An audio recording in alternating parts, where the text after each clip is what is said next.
5వ వచనం చదువుకుందాం. యెహోవా ఇలాగు సెలవిచ్చుచున్నాడు. ఇర్మియా 17 5వ వచనం. నరులను ఆశ్రయించి శరీరులను తనకు ఆధారంగా చేసుకొనుచు తన హృదయంను యెహోవా మీద నుండి తొలగించుకొనివాడు శాపగ్రస్తుడు. Okay, right. మనుషులు ఈ రోజులలో చూస్తే మరి చాలా మంది కూడా దేవుడు మనుషులను చేసింది ఎందుకొరకంటే దేవుని మీద ఆధారపడడానికి.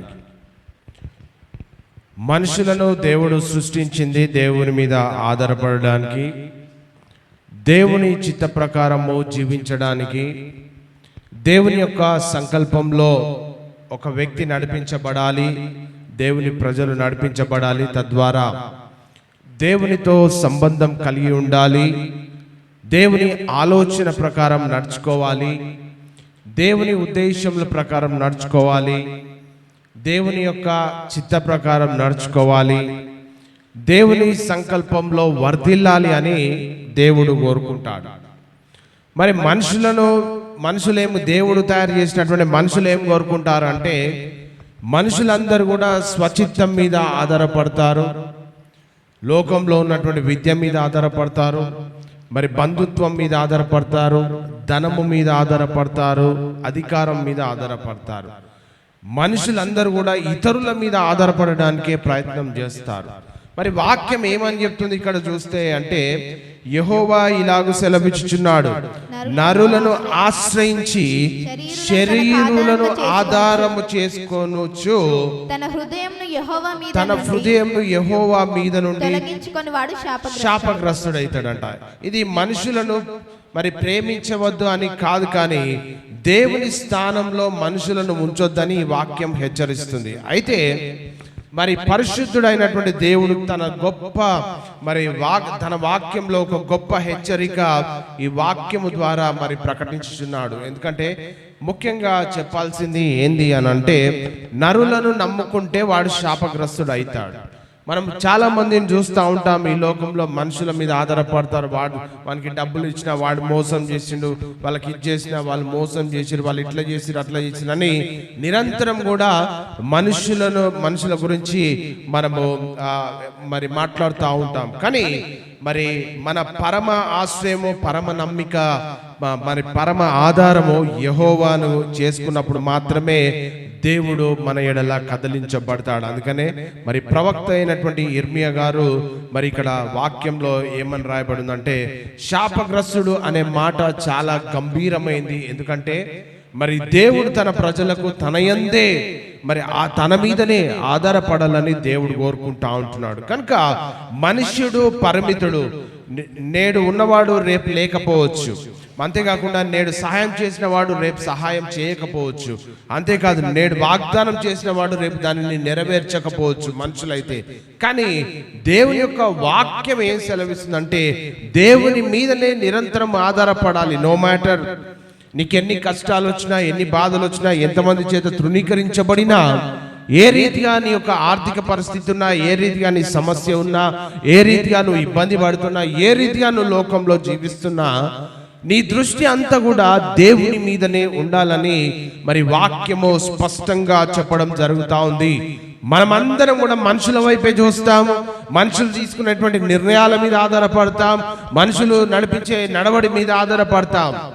వాక్యము ఏం చెప్తుందంటే ఆ రీతిగా ప్రవర్తిస్తే శాపగ్రస్తుడైతాడు. ఎందుకు శాపగ్రస్తుడైతాడు? దేవుని వాక్యం ఏం చెప్తుంది? దేవుని పోలిక చొప్పున దేవుని స్వరూపమందు చేయబడినటువంటి మనిషి ఇంకొక మనిషి మీద ఆధారపడదని వాక్యము స్పష్టంగా హెచ్చరిస్తా ఉంది. మరి దేవుని విడిచిపెట్టి మనుషుల బలాన్ని, వారికి ఉన్నటువంటి ఐశ్వర్యం లేదా సొంత తెలివితేటల మీద ఆధారపడొద్దని వాక్యము ఈ రీతిగా ప్రజలను హెచ్చరిస్తా ఉంది. లేఖన భాగాల్లో చూస్తే మరి భౌతిక పరమైనటువంటి విషయాలు, మరి శాశ్వతమైన ఆశ్రయం ఆశ్రయంగా భావిస్తా ఉంటారు మనుషులందరూ కూడా. ఆ రీతిగా భావించదు. ఏ కష్టం వచ్చినా, ఏ బాధ వచ్చినా, ఏ అనారోగ్య సమస్య వచ్చినా, ఏ రీతిగా ఏ ఇబ్బందులు పడినా నీ దృష్టి అంతా కూడా నిన్ను సృష్టించినటువంటి సృష్టికర్త మీద ఉండాలని ఈ లేఖన భాగాలు చెప్తా ఉంది. వాక్యం ఇంకా చూస్తే మరి దేవుని కాదని మనుషుల మీద ఎప్పుడైతే మానవులు ఆధారపడతారో మోసము చేయబడతారు, అన్యాయానికి గురవుతారు. మరి అంతేకాకుండా మరి ఆత్మీయంగా ఎండిపోయిన వారుగా ఉంటారు, మరి శాపానికి గురవుతారని లేఖన భాగాలు చెప్తా ఉంటున్నాయి. కనుక వాక్యంలో ఇంకొద్దిగా ముందుకు వెళ్ళినట్టయితే 146వ కీర్తన 3-4 వచనాల్లో మనం చూసినట్లయితే, రాజుల చేతనైన నరుల చేతనైన రక్షణ కలగదు, వారిని నమ్ముకొనకుడి అని వాక్యం చెప్తా ఉంది. ఇక్కడ చూస్తే మనం ఎవ్వరం రాజులను కూడా ఆశ్రయించొద్దు, నరులను ఆశ్రయించొద్దు. రక్షణ ఎవరి వల్ల కలుగుతుంది అంటే దేవుని వలననే కలుగుతుంది, దేవుని వలననే మనకు సహాయం దొరుకుతుంది. మనుషులందరూ కూడా వారికి ఇష్టానుసారమైనటువంటి రీతిలో జీవిస్తారు. మనుషులందరూ కూడా వారికి నచ్చిన విధానంలో భూమి మీద జీవిస్తారు.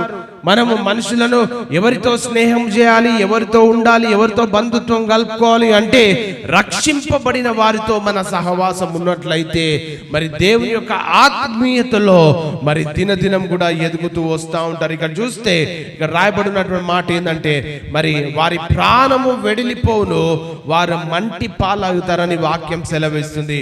మరి వారి సంకల్పంలో నాడే నశించునని వాక్యం చెప్తా ఉంది. లోకంలో ఎంత పెద్ద గొప్ప అధికారాలు ఉన్న రాజులు లేదా నాయకులుగా ఉన్నప్పటికీ వారు మనుషులకు శాశ్వతమైనటువంటి రక్షణ ఎవ్వరు కూడా ఇవ్వలేరు. అందుకనే ఒక మానవుడు భూమి మీద జన్మిస్తే ఆ మానవుడు మనుషులందరూ కూడా దేవుని వాక్యం మీద వారి జీవితాన్ని నిర్మించుకొని క్రీస్తు కొరకు బ్రతకాలని ఈ వాక్యము మనల్ని హెచ్చరిస్తా ఉంది.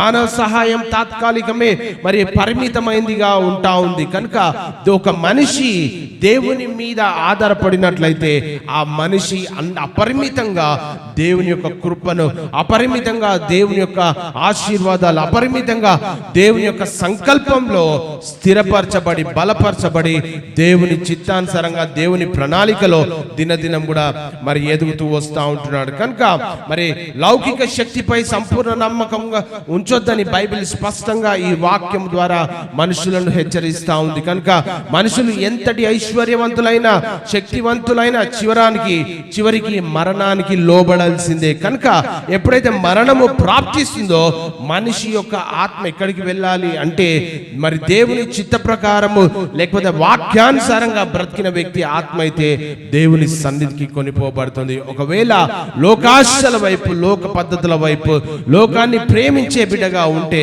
మరి ఆత్మ మరి నరకానికి వెళ్తుందని లేఖన భాగాలు చెప్తా ఉంటారు. కనుక ప్రాణం పోయిన వెంటనే శరీరం మట్టిలో కలిసిపోతుంది. కానీ మరి భవిష్యత్ కోసం మరి పెద్ద పెద్ద యోచనలు చేస్తూ, మరి పెద్ద పెద్ద ప్రణాళికలు రచిస్తూ, పెద్ద పెద్ద మరి ఆలోచనలు చేస్తూ భూమి మీద బ్రతకడానికి మానవులు ప్రయత్నం చేస్తూ ఉంటున్నారు. కనుక వాక్యం ఏం చెప్తుందంటే మరి ఇక్కడ చూసినట్లయితే మరి దేవుని మాత్రమే ఆశ్రయించాలని లేఖన భాగాలు చెప్తా ఉంటున్నాయి. కనుక మరి వాగ్దానాలు మరి అంతేకాకుండా అనేకులు మనల్ని మోసం చేయొచ్చు, కానీ దేవుని వాక్యము స్థిరపరచబడి మరి నిరంతరము నిలిచేదిగా ఉంటుంది. కనుక ఈ వాక్యంలో నుంచి మరి ముఖ్యమైనటువంటి మరి ఆ సత్యాలు చూస్తే లౌకిక అధికారాలు లేక మనుషుల సాయం ఎల్లప్పుడూ శాశ్వతము కాదని ఈ వాక్యము మనకు హెచ్చరిస్తా ఉంది. అంతేకాకుండా మరి ఆ భూమిపై పుట్టిన ప్రతి మనిషి కూడా ఒక రోజు మరణించక మరి తప్పదని మరి మనందరికీ తెలిసిన విషయమే. కనుక వాక్యంలో మనం చూసినట్లయితే మనుషులను నమ్ముకొనుట కంటే సమస్తాన్ని సృష్టించినటువంటి సృష్టికర్త మీద ఆధారపడి ఎప్పుడైతే జీవిస్తామో అప్పుడు మరి దేవుని యొక్క మరి ప్రణాళిక మన జీవితంలో నెరవేరే. మనుషుల బలం తాత్కాలికమే, దేవుని బలము నిత్యమైందిగా మరి లేఖన భాగాలు చెప్తా ఉంటుంది. కనుక మరి యిర్మీయా ప్రవక్త ఇలా చెప్తుండేందంటే శరీరంలో తరం ఆధారం చేసుకొని అంటే తన స్వబుద్ధి, సంపద, విద్య, అధికారము, అనుభవము మరి పరిచయంలో ఇవే తన రక్షణ అనుకొని మనుషులందరూ కూడా భావిస్తారు. కానీ అవి ఏవి కూడా ఒక మనిషికి భద్రతనివ్వండి. మరి ఎప్పుడు భద్రత దొరుకుతుంది భూమి మీద అంటే దేవుని మీద ఆధారపడాలి, దేవుని మీదనే స్థిరపరచబడాలి, దేవుని మీదనే కట్టబడాలి, దేవుని వాక్యం మీదనే మన జీవితాన్ని నిర్మించబడితే అప్పుడు ఆ వాక్యమే మనల్ని స్థిరపరచబడి, బలపరచబడి, భద్రతనిచ్చి, కాపాడి, సంరక్షించి మనల్ని భూమి మీద నిలబెట్టడమే కాదు, కానీ ఈ భూమి మీద గతించిపోయిన దేవునితో యుగ యుగంలో ఉంటాం. కనుక వాక్యంలో చూసినట్లయితే యెషయా గ్రంథం 31వ అధ్యాయం 1వ వచనంలో మరి ఇక్కడ రాయబడినటువంటి మాట ఏంటంటే, ఇశ్రాయేలు పరిశుద్ధ దేవుని లక్ష్య పెట్టకయు, యెహోవా యొద్ద విచారింపకయు, సహాయము నిమిత్తము ఐగుప్తునకు వెళ్ళుచు గుర్రములను ఆధారం చేసుకొని వారి రథములు విస్తారములనియు రౌతులు బలాఢ్యులనియు వారిని ఆశ్రయించి వారికి శ్రమ. ఇక్కడ చూస్తే మరి ఇక్కడ మరి ప్రజలందరూ కూడా, ఇజ్రాయెల్ ప్రజలందరూ కూడా, ఇజ్రాయెల్ అంటే మరి బైబిల్ చెప్తుంది ఏంటంటే దేవుని ప్రజలు. దేవుని ప్రజలందరూ కూడా దేన్ని ఆధారం చేసుకోవాలి అంటే, దేవుని ప్రజలు దేవునినే ఆధారం చేసుకోవాలి, దేవుని ప్రజలు దేవుని మీదనే కట్టబడాలి. మరి ఇక్కడ ఇజ్రాయెల్ ప్రజలు ఏం చేస్తున్నారు? ఇజ్రాయెల్ తమకు ఇష్టం వచ్చినప్పుడు దేవుని ఆశ్రయించలేదని వాక్యం చెప్తా ఉంది. మరి ఏ పోలిక చొప్పున వీళ్ళందరూ నిర్మించబడ్డారు? దేవుని పోలిక చొప్పున నిర్మించబడ్డారు, దేవుని చిత్త ప్రకారం నిర్మించబడ్డారు. దేవుని కొరకు బ్రతకాల్సిన వారు ఏం చేస్తున్నారు? తమకు ఇష్టం వచ్చినప్పుడు దేవుని ఆశ్రయించలేదు. ఇక చూస్తే వారు దేవునికి బదులుగా ఐగుప్తు దేశపు సైన్యము, రథాల, గుర్రాలపై ఆధారపడ్డారు. ఇక్కడ వాక్యం ఏం చెప్తుంది? ఇక్కడ ఇజ్రాయెల్ దేవుని లక్ష్య పెట్టకయో, యెహోవా యొద్ద విచారింపకయో, సహాయం నిమిత్తం ఎవరి మీద ఆధారపడుతుంటున్నారు? ఐగుప్తు మీద ఆధారపడుతుంటున్నారు. ఎవరి మీద ఆధారపడుతున్నారు? ఇతర దాని మీద ఆధారపడడం వల్ల అక్కడ ఏమవుతుందో మనం చూద్దాం. ఇక్కడ మరి దేవుని హెచ్చరిక ఏంటంటే, లోక సంబంధమైనటువంటి బలగాలను నమ్మి పరిశుద్ధుడైనటువంటి దేవుని నిర్లక్ష్యం చేసే వారికి శ్రమ. వాక్యం ఏం చెప్తుందంటే, మరి పరిశుద్ధుడైనటువంటి దేవుని ఆశ్రయించకుండా మనుషులను ఎప్పుడైతే ఆశ్రయిస్తామో వారికి శ్రమ, తద్వారా మరి ఇక్కడ నాశనము సంభవిస్తుంది ఇక్కడ అని ప్రవక్త ముందుగానే హెచ్చరించడం మనం చూస్తూ ఉంటున్నాం. మరి ప్రజలు ఐగుప్తు సైన్యంను నమ్మారు, దేవుణ్ణి మర్చిపోయారు. ప్రజలందరూ కూడా ఏం చేశారు? ఆ దేశం మీద ఉన్నటువంటి సైన్యాన్ని నమ్మారు, అక్కడ ఉన్న రథములను నమ్మారు. దేవుణ్ణి నమ్మకుండా దేవుని మీద దృష్టి ఉంచాల్సిన వారు ఇతర వాటి మీద ఎప్పుడైతే దృష్టి పెట్టారో తద్వారా శాపము, నాశనానికి గురి అవ్వడం మనం చూస్తూ ఉంటాం. ఇప్పటికీ అదే పరిస్థితి. మరి ప్రజలందరూ కూడా బ్యాంకుల మీద ఆధారపడతారు, అధికారుల మీద ఆధారపడతారు, మనుషుల మీద ఆధారపడతారు, బంధువుల మీద ఆధారపడతారు. కానీ దేవుని మీద ప్రార్థన, దేవుని మీద ఆధారపడడానికి సమయం ఉండదు, ప్రార్థన చేయడానికి సమయం ఉండదు, మీటింగ్స్ రావడానికి సమయం ఉండదు. కానీ మనుషులందరూ కూడా లోకంలో ఉన్న వాటిలో బిజీ అయిపోతూ ఉంటే చివరికి ఐగుప్తులో మరి ఇజ్రాయెల్ ప్రజలందరి మీదకి శాపము రావడం మనం చూస్తూ ఉంటున్నాం. కనుక మరి హృదయం యెహోవా యొద్ద నుండి తొలగిపోతే మన జీవితానికి ప్రమాదకరమైనటువంటి ప్రమాదకరమైనటువంటి విషయాలు సంభవిస్తాయి. మరి తన హృదయం యెహోవా యొద్ద నుండి తొలగించువాడు శాపగ్రస్తుడని మరి ఇక్కడ గ్రంథంలో నుండి మనం నేర్చుకుంటా ఉంటున్నాం. కనుక మనం అందరం కూడా, మనుషులందరూ కూడా, దేవుని చేత చేయబడిన వారందరూ కూడా దేవుని మీదనే నిరంతరము ఆనుకొని ఉండాలి. దేవుని మీదనే నిరంతరము దేవుని కొరకే బ్రతికే వారంగా మనం ఉన్నప్పుడు మాత్రమే దేవుని యొక్క కార్యాలను మన జీవితంలో మనం చూస్తూ ఉంటాం. కనుక ఈ రోజు నేను అడుగుతున్నటువంటి ప్రశ్న, నువ్వు మనుషులను ఆధారం చేసుకొని జీవిస్తే, నీ యొక్క పరిస్థితుల మీద నువ్వు ఆధారపడితే, ఒకవేళ నీవు నీ ఇష్టానుసారంగా నువ్వు జీవించినట్లయితే మనం కూడా దేవుని ఉగ్రతకు పాలవుతాం. అందుకని వాక్యం ఏమని బోధిస్తుందంటే, దేవుని మీదనే ఆధారపడాలి. నో మ్యాటర్ అది ఎంత పెద్ద సమస్య అయినా, ఎంత పెద్ద కష్టమైనా, ఎంత పెద్ద ఇబ్బంది అయినా నువ్వు దేవుని మీదనే ఆధారపడాలని లేఖన భాగాలు చెప్తా ఉంటున్నాయి. కనుక మరి శాపమునకు మూల కారణము మనుషులు నమ్ముకొనట మాత్రమే కాదు, కానీ దేవుని నుండి హృదయంను దూరం చేసుకోవడము ఎప్పుడైతే చేస్తారో మనుషులు, తద్వారా దేవుని ఉగ్రతకు పాలవుతా వస్తూ ఉంటారు. కనుక నువ్వు బ్రతికినన్ని రోజులు కూడా దేవుని కొరకు మరి ఒక సాక్షి బిడ్డలుగా జీవించాలని లేఖన భాగాలు చెప్తా ఉంది. నీ ఆత్మీయ స్థితిని దినదినం కూడా పరీక్షించుకోవాలి. నీ యొక్క ఆత్మీయమైనటువంటి మేలులు పొందుకోవడము అవసరం ఉన్నప్పుడు దేవుని దగ్గర ప్రార్థించడం కాదు, కానీ నిరంతరము ఒక ఆత్మీయమైనటువంటి సహవాసంలో దేవుని కొరకు ఒక యోగ్యకరమైనటువంటి మరి జీవితాన్ని జీవించాలి. లేకపోతే దేవునికి విరుద్ధంగా బ్రతికితే మరి ఏ రీతిగా మనుషులు భద్రత కల్పిస్తారు అనుకుంటాం, మనుషులు సహాయం చేస్తారు అనుకుంటాం, మనుషుల మీదనే మనుషులు ఏది చెప్తే అది వింటా ఉంటారు ప్రజలందరూ కూడా. అవి ఏవి కూడా దేవుని చిత్తాన్ని నీ జీవితంలో నెరవేర్చబండి. నీ దేవుని యొక్క చిత్తము నీ జీవితంలో నెరవేర్చబడాలంటే మరి దేవుని మీదనే దేవునే ఆశ్రయదుర్గంగా చేసుకున్నప్పుడు మాత్రమే మరి దేవుడు మన జీవితంలో కార్యాలు చేస్తాడు. హోషేయ గ్రంథం 10వ అధ్యాయం 13వ వచనంలో మనం ఇక్కడ చూస్తే ఏమనుందంటే, ఇక్కడ హోషేయ 10:13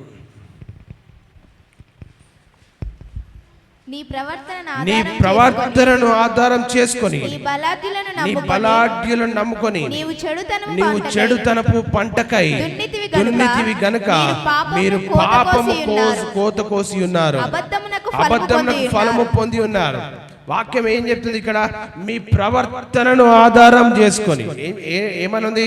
నీ ప్రవర్తనను ఆధారం చేసుకొని నీ బలాఢ్యులను నమ్ముకొని నీవు చెడుతనపు పంటకై దున్నితివి కనుక మీరు పాపమును కోత కోసుకొని ఉన్నారంట. అంటే మనుషులందరూ కూడా దేన్ని ఆశ్రయిస్తున్నారు? లోకంలో ఉన్న వాటిని ఆశ్రయిస్తారు.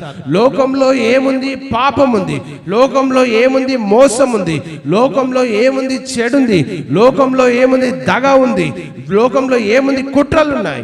మనుషులందరూ కూడా ఏదో రీతిగా మేము త్వరగా ఆశీర్వదించబడాలని ఏదో రకంగా వెళ్తా ఉంటున్నారు. తద్వారా లోకం మీదకి మరి శ్రమలు వస్తూ ఉంటున్నాయి. మరి మోసము, దగ, కుట్రలు ఇవన్నీ మనిషిలో ఉన్నప్పుడు మరి ఇవన్నీ కూడా దేవుని నుంచి దూరం చేస్తూ ఉంటారు. కనుక అబద్ధంలకు ఫలము పొంది ఉన్నారు. అనేకులు నేను ఇది చేస్తా, అది చేస్తాను, అనేకుల దగ్గర డబ్బులు తీసుకొని మోసం చేస్తూ ఉంటారు. మరి హృదయం దేవుని నుండి తొలగిపోయినప్పుడు ప్రార్థన భారంగా అనిపిస్తుంది. మరి అంతేకాదు, వాక్య ధ్యానం తగ్గిపోతుంది. లోక విషయాలు ప్రాముఖ్యంగా కనబడతా ఉంటాయి మనుషుల జీవితంలో. కనుక ఇవన్నిటికీ దూరం కావాలి అంటే దేవునికి దగ్గరకు అయినప్పుడు లోకం మన నుండి దూరం అవుతుంది. దేవుని కొరకు బ్రతకాలని, దేవుని కొరకు జీవించాలని మరి లేఖన భాగాలు చెప్తా ఉంది. మానవుని ప్రవర్తనలో ఎంతసేపు కూడా లోకంని జీవించాలి, లోకాన్ని అనుసరించాలి, లోకం కొరకు బ్రతకాలని మరి మరి ఆ ప్రవర్తన అంతా కూడా నేర్పిస్తుంది. కానీ ఒక ఆత్మీయమైనటువంటి వ్యక్తి దేవుని కొరకు తిరుగులాడినప్పుడు మాత్రమే దేవుని కార్యాలు చూడగలుగుతాయి. కనుక లోక విషయాలు ప్రాముఖ్యంగా కనబడతాయి. ఆత్మీయ జీవితము బలహీనం అవుతుంది మరి మన ప్రవర్తన మీద ఆధారపడతాయి. కనుక ఈరోజు నీ యొక్క ప్రవర్తన దేని మీద ఆధారపడుతుంది?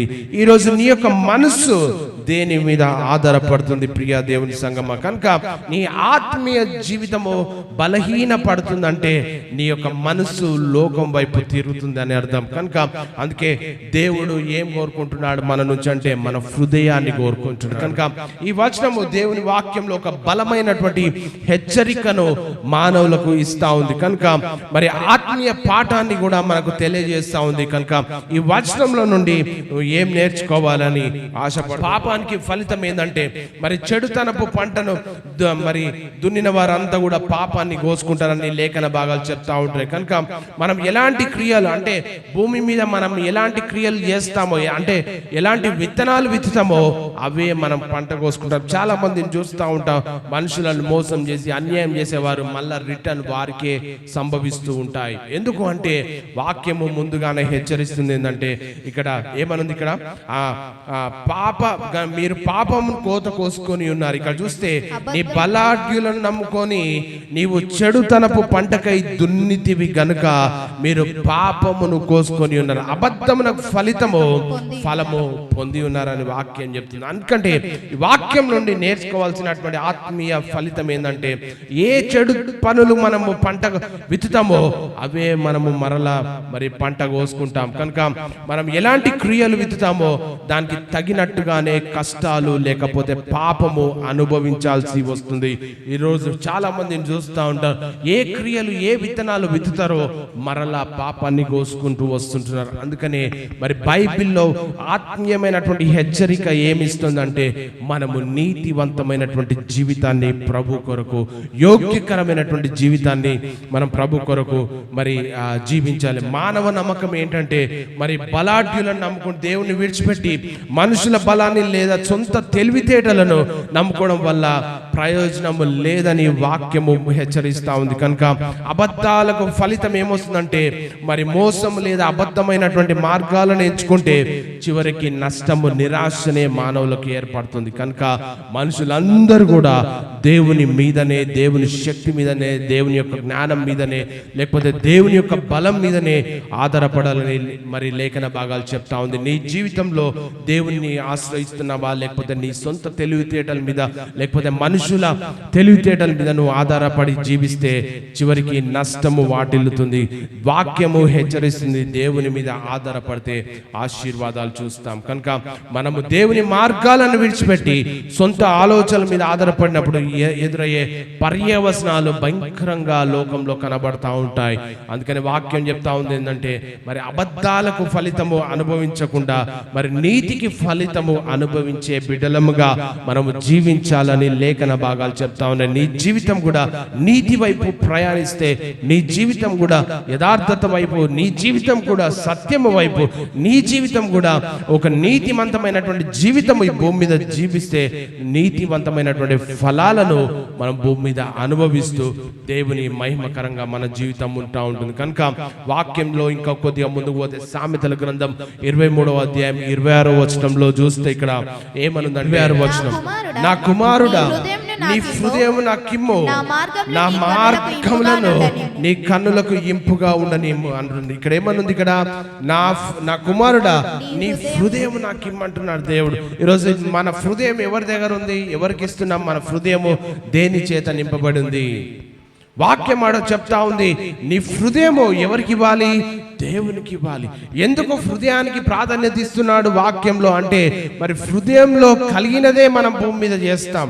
హృదయంలో ఏది నిండుతుందో దాన్ని బట్టే మనం ప్రవర్తిస్తాం. అందుకనే దేవుడు కోరేది ఏంది మనుషుల నుండి అంటే హృదయాన్ని అడుగుతున్నాడు దేవుడు.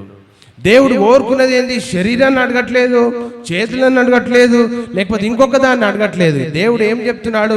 నీ హృదయం నాకు ఇవ్వు, నా మార్గంలో నీకు ఇంపుగా ఉండనిమ్ము. అంటే దేవుని మార్గం ఏంది? పరిశుద్ధమైనటువంటి మార్గము. దేవుని మార్గం ఏంటి? నీతివంతమైనటువంటి మార్గము. దేవుని మార్గం ఏంది? సత్యమైన మార్గము. దేవుని మార్గం ఏంది అంటే మరి పరిశుద్ధమైనటువంటి మార్గంగా మరి బైబిల్ అభివర్ణిస్తా ఉంది. కనుక మన జీవితంలో కూడా మరి మన హృదయం దేవునికి ఇస్తే మరి మన మార్గంలన్నీ కూడా మరి ఇంపుగా ఉండాలని వాక్యం సెలవిస్తుంది. కనుక ఈ వచనం ద్వారా దేవుడు మనకు చెప్తుంది ఏంటంటే మనల్ని పరిపూర్ణమైనటువంటి భక్తితో, ఇష్టపూర్వకమైనటువంటి మనసుతో మరి మన మార్గాల్లో నడవమని ఆహ్వానిస్తా ఉంటున్నాడు. వాక్యంలో చూస్తే ఇక్కడ ఏమనుందంటే మరి నా కుమారుడా నీ హృదయము నాకిమ్ము. దేవుడు మన హృదయం యొక్క పూర్ణత్వాన్ని కోరుకుంటున్నాడు.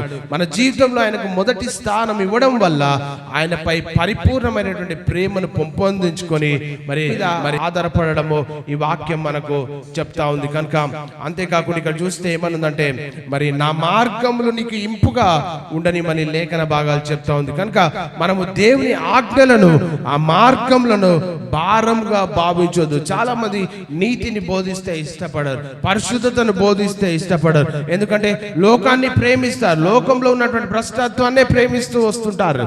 ఎందుకు? నీతిని ఎందుకు ఇష్టపడ్డారు? పవిత్రతను ఎందుకు, పరిశుద్ధతను ఎందుకు ఇష్టపడరు అంటే అది దేవుని గుణ లక్షణం, అది దేవుని స్వభావము, అది దేవుని యొక్క మనసు. కనుక లోకంలో ఏముంది? త్రాగుడు, ఇష్టానుసారమైనటువంటి వ్యసనాలు ఉన్నాయి, వాటిని ఇష్టపడతారు అందరు కూడా. మరి దేవుని దగ్గరికి వస్తే దేవుడు ఏం నేర్పిస్తాడు? పరిశుద్ధత నేర్పిస్తాడు.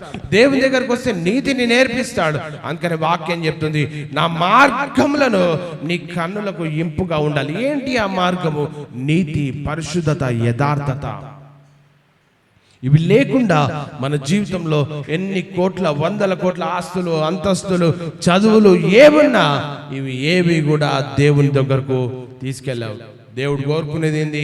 ఆయన నా మార్గంలో నీ కన్నులకు ఇంపుగా ఉండనేమని దేవుని వాక్యం సెలవిస్తుంది. దేవుని ఆజ్ఞలను మరి మార్గాలను మనము భారంగా భావించకుండా క్రీస్తును కలిగి మనము భూమి మీద జీవించాలని లేఖన భాగాలు చెప్తా ఉంటున్నాయి. కనుక మరి వాటిని ఆనందంగా ఇష్టపూర్వకంగా స్వీకరించి ఆయన చూపినటువంటి సత్యమైనటువంటి పరిశుద్ధమైనటువంటి నీతివంతమైనటువంటి యథార్థవంతమైనటువంటి ఆ మార్గంలో నడవాలని మరి దేవుడు మనల్ని హెచ్చరిస్తా ఉంది. ఈరోజు నీ యొక్క జీవితము క్రీస్తు వైపు ప్రయాణిస్తుందా? నీ యొక్క జీవితము సత్యం వైపు ప్రయాణిస్తుందా? నీ యొక్క జీవితము యథార్థత వైపు ప్రయాణిస్తుందా? నీ యొక్క జీవితము మరి దేవుని యొక్క పరిశుద్ధత వైపు ప్రయాణిస్తుందా? లేక నీ జీవితము లోకము వైపు ప్రయాణిస్తుందా? ప్రియ దేవుని సంగమా, ఈరోజు నిన్ను నువ్వు మరి పరిశీలన చేసుకొని దేవుని వైపు తిరగాలని ఆ ప్రభు పేరట మనం చేస్తున్నా. ఇర్మియా గ్రంథం 17వ అధ్యాయం 7వ వచనంలో యెహోవాను నమ్ముకొని వాడు ధన్యుడంట. వాక్యం ఏం చెప్తుంది ఇక్కడ? మనం అనేక వాటిని మనం నమ్ముకుంటాం, అనేక విషయాల గురించి ప్రయత్నాలు చేస్తాం, అనేక విషయాల గురించి మనం జీవిస్తాం. కానీ దేవుని వాక్యం మనకి హెచ్చరిస్తుంది ఏంటి అంటే, దేవుని మీద ఆధారపడితే, దేవుని నమ్ముకుంటే ఆ ధన్యత్వం మనకు వస్తుంది. ఎక్కడ చూస్తే అప్పుడు యెహోవా వానికి ఆశ్రయంగా ఉంటాం. మనమేమనుకుంటాం? మనుషులు మాకు ఆశ్రయం, మనుషులు మాకు సహాయం చేస్తారు, మనుషులు మాట వింటే ఏదైనా కష్టం వచ్చినప్పుడు వారందరూ బలగమంతా కూడా నా వెనుక నిలబడతారు అని అనుకుంటాం. దేవుని వాక్యం ఏం చెప్తుంది? దేవుని మీద నమ్ముకుంటే దేవుని మీ ఆశ్రయదుర్గంగా ఉంటాడంట. దేవుడు నమ్ముకుని వాడు ధన్యుడని దేవుని యొక్క వాక్యం చెప్తుంది. నో మ్యాటర్ భూమి మీద సాతాను ఉన్నది ఎందుకంటే మనుషులను కష్టాలలోకి తీసుకువెళ్ళడానికి. భూమి మీద సాతాను గాడు ఎందుకు సంచరిస్తున్నాడు అంటే, మనుషులను దేవుడి సృష్టించినటువంటి మనుషులందరూ కూడా రాంగ్ డైరెక్షన్ లో వెళ్ళి దేవునికి విరుద్ధమైన పనులు చేయడానికే సాతాను ఈ లోకంలో సంచరిస్తున్నాడు. కానీ ఒక విశ్వాసి, కానీ ఒక దేవుని బిడ్డ, కానీ ఒక మరి దేవుని యొక్క ప్రజలు దేవుని ఆశ్రయదుర్గంగా చేసుకోవాలి. ఎందుకంటే దేవుని నమ్ముకుంటేనంట ఆ ధన్యత మనకు వస్తుంది. అంతేకాదు దేవుడు వారికి ఆశ్రయదుర్గంగా ఉంటారు. మనుషులు ఎవ్వరు కూడా ఆశ్రయదుర్గంగా ఉంటారు. కష్టం వస్తే సహాయం చేయరు, బాధ వస్తే సహాయం చేయరు, నువ్వు బాధలలో ఉంటే ఎవరు కూడా సహాయం చేయరు. కానీ మనం అందరం కూడా వారి మీదనే ఆధారపడతాం. వాక్యంలో చూస్తే ఈ వచనంతో ఎంతో అద్భుతమైనటువంటి ఓదార్పునిచ్చే వాక్యంగా మనం చూడొచ్చు. దేవుడైన యెహోవా పరిపూర్ణంగా నమ్ముకునే వారికి ఎంతో మేలును మరియు ఎంతో ధన్యులని ఈ యొక్క వాక్యం మనకు సెలవిస్తుంది. అంటే మరి దేవుని మీద ఆధారపడే వారికి ఆయనే నిజమైనటువంటి ఆశ్రయదుర్గంగా ఉంటాడని లేఖన భాగాలు చెప్తా ఉంది. కనుక ఈ మరి బైబిల్ గ్రంథంలో ఇర్మియా గ్రంథంలో పై కాకుండా దేవునిపై ఆధారపడే విశ్వాసం యొక్క గొప్పతనాన్ని సూచించడము మనం చూస్తూ ఉంటున్నాం. ఇక్కడ చూస్తే దేవుని వాక్యంలో మరి రెండు స్థితులు కనిపిస్తూ ఉంటున్నాయి. ఈ వాక్యంలో చూస్తే నరులను నమ్ముకొని వాడు శాపగ్రస్తుడైతాడు, నరులను నమ్ముకొని వాడు హృదయము దేవునికి దూరంగా జీవిస్తుంది, నరులను నమ్ముకొని వాడు మరి అంతేకాకుండా భయంతో మరి జీవిస్తాడు, నరులను నమ్ముకొని వాడు నిరాశలో పడి జీవిస్తాడు. అదే దేవుని నమ్ముకుని వాడైతే ధన్యుడైతాడు. దేవుని నమ్ముకుని వాడు హృదయం దేవునికి సమీపంగా ఉంటుంది. యెహోవాను నమ్ముకుని వాడు విశ్వాసంతో జీవిస్తాడు. యెహోవాను నమ్ముకుని వాడు నిరీక్షణతో నిలుస్తాడు. ఏంటి ఆ నిరీక్షణ అంటే? పరలోక రాజ్యమే ఆ నిరీక్షణ. భూమి మీద ఎంత కదిలించబడినా, ఎన్ని సమస్యలు వచ్చినా అట్టి నిరీక్షణ దేవుడు ఇస్తాడు. ఆ నిరీక్షణే పరలోక రాజ్యం. యెహోవాను నమ్ముకుంటే ధన్యత వస్తుంది. యెహోవాను నమ్ముకుంటే మన హృదయం దేవునికి సమీపంగా ఉంటుంది. యెహోవాను నమ్ముకుంటే విశ్వాసంతో జీవిస్తాం. యెహోవాను నమ్ముకుంటే పరలోక రాజ్యం వెళ్తామనే నిరీక్షణ మనకుంటుంది. లోకంలో అనేకులు మరణిస్తారు, అనేకులు గతించిపోతుంటారు. వారి నిరీక్షణ ఎక్కడుంది? నీ నిరీక్షణ క్రీస్తు మీద ఉన్నట్లయితే నీ నిరీక్షణ దేవుని యొద్దకు చేరుస్తుంది. మనుషుల మీద ఆధారపడితే మనుషులు పోయి గుంటలో పడతారు, వాళ్ళని వెంబడించిన వారు కూడా గుంటలోనే పడతారని వాక్యం చెప్తుంది. కనుక నీ దృష్టి, నీ ఆలోచన, నీ పద్ధతి, నీ జీవితము క్రీస్తు మీదనే ఆధారపడాలి. కనుక ప్రియ దేవుని సంగమా, నరులను నమ్ముకుంటే శాపగ్రస్తులమైతాం. హృదయం దేవునికి దూరంగా జీవిస్తుంది. భయంతో బ్రతికినన్ని రోజులు కూడా భూమి మీద భయంతో జీవిస్తాం. నిరాశలో నిస్పృహలో పడి బ్రతుకుతూ ఉంటాం. సాయం చేసే వారు ఎవరు ఉండరు. కానీ దేవుని నమ్ముకుంటే ధన్యులైతాం. హృదయం దేవునికి సమీపంగా ఉంటుంది. విశ్వాసంతో జీవిస్తాం, నిరీక్షణతో నిలుస్తామని లేఖన భాగాలు చెప్తా ఉంటున్నాయి. కనుక కీర్తన గ్రంథం 125 కీర్తన 1వ వచనంలో మనం చూసినట్లయితే ఇక్కడ వాక్యం ఏమనుందంటే, యెహోవా యందు నమ్మిక ఉంచువారు కదలక నిత్యము నిలుచు సియోను కొండవలె ఉంటారంట. యెహోవా నమ్మి దేవుని మీద నమ్మకం ఉంచితే నిత్యం ఎట్లుంటామంట, కదలమంట. కొండ కదులుతుందా? ఇంత గాలి వచ్చినా చెట్టు కదులుతుంది. కొండ కదులుతుందా? ఎప్పుడన్నా కొండల్ని చూసారా మీరు? కొండలు చూసారా ఎప్పుడన్నా? కొండలు కదులుతాయి. గాలి వచ్చినా, తుఫాన్ వచ్చినా, మరి ఈదురుగాల్లో వచ్చినా, లేకపోతే సుడిగాల్లో వచ్చినా కదులుతాయా? చెట్లు కదులుతాయి. ఎందుకు కదులుతాయి? కొండలు కదులుతాయా? దేవుని మీద ఆధారపడితేనంట ఎన్ని కష్టాలు నీకు వచ్చినా కదలక నిత్యము అట్లా నిలబడి ఉంటావంట. అది దేవుడిచ్చే స్థానం. దేవుడైన యెహోవా మీద సంపూర్ణమైన నమ్మకం ఉంటే మనము ఎంతటి తుఫానులైనా, కష్టాలైనా, మరి బాధలు వచ్చిన కదలక సియోను కొండవలే స్థిరంగా ధైర్యంగా ఉంటామని లేఖన భాగాలు చెప్తా ఉంటున్నాయి. మరి ఎల్లప్పుడూ దేవుని కృపలో భద్రపరచబడతాం. ఎల్లప్పుడూ నిత్యము నిలిచి ఉంటాం. మరి నిలిచి ఉంటామని యొక్క వచనము మనకు ఒక గొప్ప ఓదార్పునిచ్చే వాక్యంగా మనకుంది. దేవుని యందు నిలిచిన జీవితము పరిస్థితులను బట్టి కదిలించబడరు. ఈరోజు కదిలించబడుతున్నావేమో, పరిస్థితులు ఇబ్బంది పెడుతున్నాయేమో, వాటి నుండి దృష్టి మలిచి దేవుని వైపు తిరుగు. వాటి మీద నుంచి దృష్టి మలిచి దేవుని మీద, దేవుని కృపకై కనిపెట్టు. అప్పుడు దేవుని యొక్క కార్యాలు నీ జీవితంలో చూస్తావు. మరి నిత్యము కదలక సియోను కొండ వలె ఉంటావంట. పరిస్థితులు వచ్చినప్పుడు కదిలించబడతారు, వణికిపోతారు, భయపడిపోతారు. కానీ నీ జీవితము దేవునికి ఇష్టడుగా నువ్వు జీవిస్తే మరి కదలక నిత్యము సియోను కొండ వలె ఉంటావని మరి లేఖన భాగాలు చెప్తా ఉంది. చివరికి ఒక వచనం చదువుకుందాం ఇక్కడ. ఇర్మియా 17:8 వచనం. నాటబడిన చెట్టు వలె వాడు జలముల యొద్ద నాటబడిన చెట్టు వలె నుండును. అది కాలువల ఓరను, దాని వేళ్ళు తన్నును. వెట్ట కలిగినను దానికి భయపడదు. దాని ఆకు పచ్చగా నుండును. వర్షము లేని సంవత్సరమున చింత నొందదు, కాపు కాయదు. చూస్తే మరి బైబిల్లోని అత్యంత ఆదరణకరమైన మరి శక్తివంతమైనటువంటి వచనాలలో ఇది కూడా ఒక ప్రాముఖ్యమైనటువంటి వచనంగా మరి బైబిల్ చెప్తా ఉంది. కనుక దేవుని పూర్తిగా నమ్ముకునే వ్యక్తి విశ్వాస జీవితం ఏ విధంగా ఆశీర్వదించబడుతుందో మరి వివరించడానికి ఇక్కడ ఈ వాక్యము మరి సార్వత్రిక సంఘాన్ని సూచిస్తుంది. ఇక్కడ చూస్తే మరి ఇర్మియా గారు అంటున్నాడు, ఇక్కడ ఒక పచ్చని చెట్టును ఉదాహరణగా మరి చూపిస్తా ఉంటున్నాడు. ఇక్కడ ఏంటంటే ఈ యొక్క అద్భుతమైనటువంటి వచనం యొక్క పూర్తి ఆంతరార్థం ఏంటంటే మరి పచ్చదనము దేన్ని చూపిస్తుందంటే క్రీస్తును చూపిస్తా ఉంది.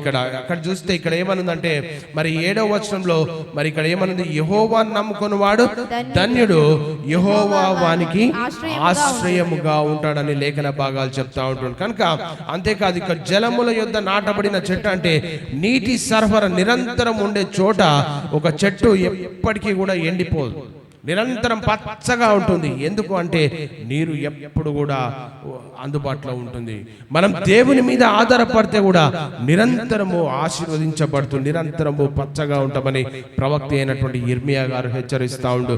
దేవుని వాక్యము మరియు ఆయన సన్నిధి అనే జీవ జలముల యొద్ద మన జీవితాలను ఎప్పుడైతే నాటు వేస్తామో అప్పుడు ఆత్మీయంగా ఎప్పుడు జీవిస్తూనే మరి ఫలిస్తూనే జీవం కలిగి మనం ఉంటామని ఈ లేఖన భాగాలు చెప్తా ఉంటున్నాయి. అంతేకాకుండా మరి కాలువ ఓరను దాని వేళ్ళు తన్నును అంటే మరి చెట్టు యొక్క వేళ్ళు భూమి లోపల ఉన్న నీటి కాలువల వైపుకు సాగిపోతూ విస్తరించబడుతూ మరి ఎదుగుతూ ఉంటా ఉంటుంది. కనుక ఎందుకంటే నిరంతరము మరి నీరు ఉంటా ఉంటుంది. కనుక విశ్వాసి కూడా తన ప్రార్థన విశ్వాసం ద్వారా దేవునితో లోతైన సంబంధాన్ని కలిగి ఉంటాడని ఈ వాక్యము మనకు చెప్తా ఉంటుంది. కనుక మరొక విశ్వాసిగా నీ వేర్లు కూడా క్రీస్తులో లోతుగా వెళ్ళినప్పుడు మాత్రమే మనము జీవము కలిగి సారము కలిగి ఈ భూమి మీద మనం జీవిస్తూ ఉంటాం. కనుక అంతేకా వెట్ట అంటే మరి ఎండ లేకపోతే కరువు కలిగినను మరి దానికి భయపడకుండా లేకుండా మనం జీవితాన్ని జీవిస్తూ ఉంటాం. జీవితంలో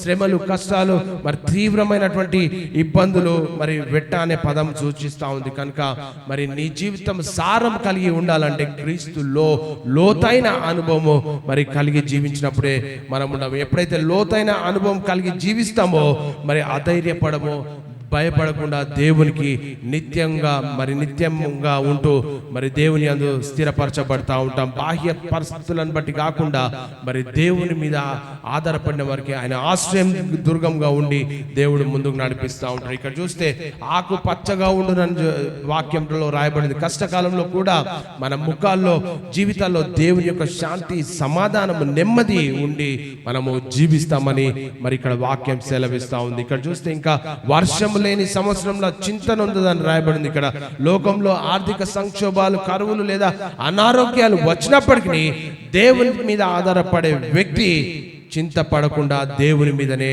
ధైర్యంతో జీవిస్తూ ఉంటాడు. అది దేవుడిచ్చేటువంటి ఆశ్రయము, దేవుడిచ్చేటువంటి ఒక ధైర్యము మరి దేవుని విశ్వాసులకు ఇస్తా ఉంది. కనుక మరి దీనికి పోలికగా మరి కీర్తన గ్రంథం 1వ అధ్యాయంలో అక్కడ రాయబడి ఉంటా ఉంటుంది. కనుక దేవుని మీద ఆధారపడితే నిరంతరము ఫలిస్తూ మరి నిరంతరము పచ్చగా ఉంటామని లేఖన భాగాలు చెప్తా ఉంది. ఈ వాక్యంలో 5 ఆశీర్వాదాలు దేవుడు మనకి ఇస్తా ఉంటున్నాడు. ఈ వాక్యంలో ఏంటంటే మొదటిది స్థిరత్వం, అంటే నీళ్ళ యొద్ద నాటబడిన చెట్టు ఎప్పుడు కూడా పచ్చగా ఉంటుంది. అంతేకాకుండా లోతైన వేర్లు, అంటే దేవునితో గాఢమైన సహవాసం కలిగి ఉంటాం.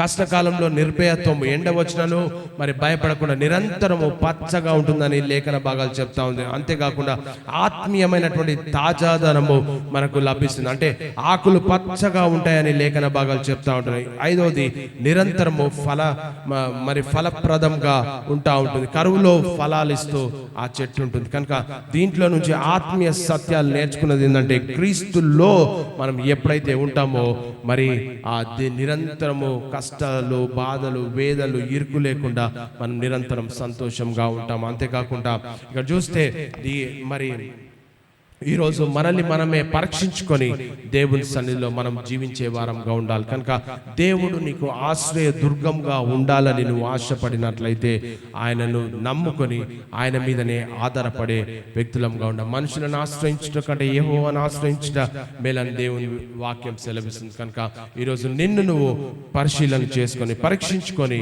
మరి జీవించాలని లేఖన భాగాలు చెప్తాను. చివరిగా యెషయా గ్రంథం 26వ అధ్యాయం 4వ వచనంలో చదువుకుందాం. ఈ వాక్యం సెలవిస్తుంది. ఇక్కడ యెహోవా నిత్య ఆశ్రయ దుర్గము, యుగ యుగములు యెహోవాను నమ్ముకొనుడి అంట. యుగ యుగములుగా ఏదో మంచుకున్నప్పుడు, కష్టం వచ్చినప్పుడు కాదు నమ్ముకోండి, యుగ యుగములు అని నమ్ముకోవాలి. బ్రతికినన్ని రోజులు మన జీవితము దేవుని మీదనే ఆధారపడాలి. ఏదో కష్టం ఉన్నప్పుడు, బాధ వచ్చినప్పుడు, లేకపోతే ఏదో కలిగినప్పుడు కాదు దేవుని నమ్ముకోవడం. చాలా మంది అనేక ప్రాంతాల్లో చూస్తూ ఉంటాం ఏంటంటే సమస్య వచ్చినప్పుడు చర్చికి వస్తారు, సమస్య పోగానే బంద్ చేస్తారు చర్చ్. వాక్యం ఏం చెప్తుంది?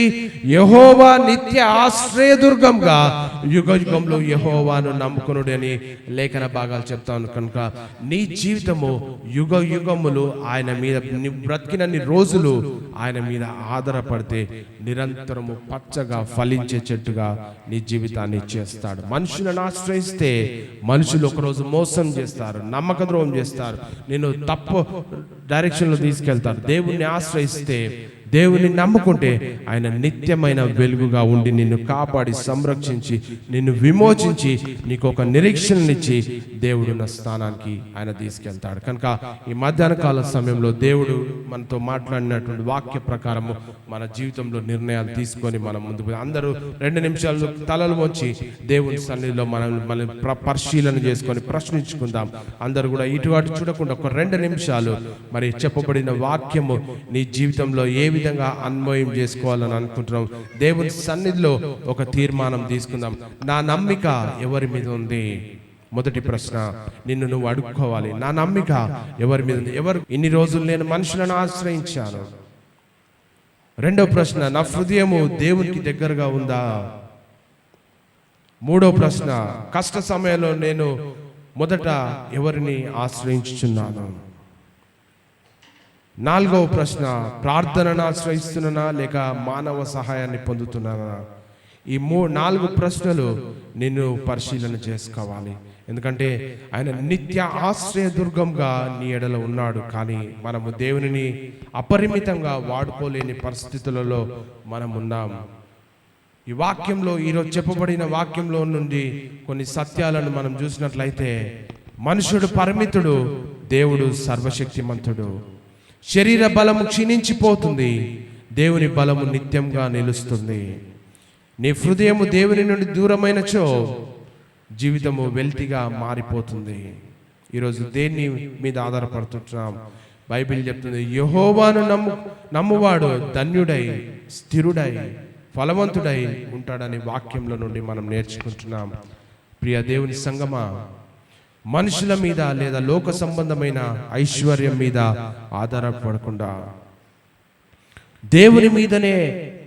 దేవుని మీద మాత్రమే ఆధారపడే వ్యక్తిగా జీవితం అన్ని వేళలా సురక్షితంగా ఉంటుంది, ఫలభరితంగా ఉంటుందని ఈ వచనాల్లో నుండి మనం నేర్చుకున్నాం. ఈ వచనాల ద్వారా మనకు ధైర్యాన్ని ఇస్తుంది.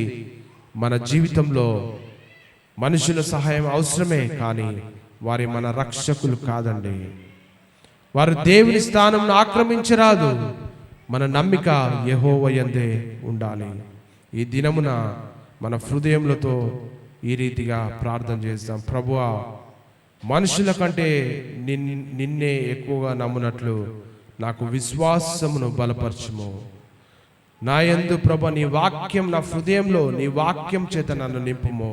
నా హృదయము నీ యొద్ద నుండి ఎన్నటికీ తొలగిపోకుండా కాపాడుమని ప్రార్థిస్తూ యేసుక్రీస్తు నామమున అడిగి వేడుకుంటున్నాం మా తండ్రి. ఆమేన్.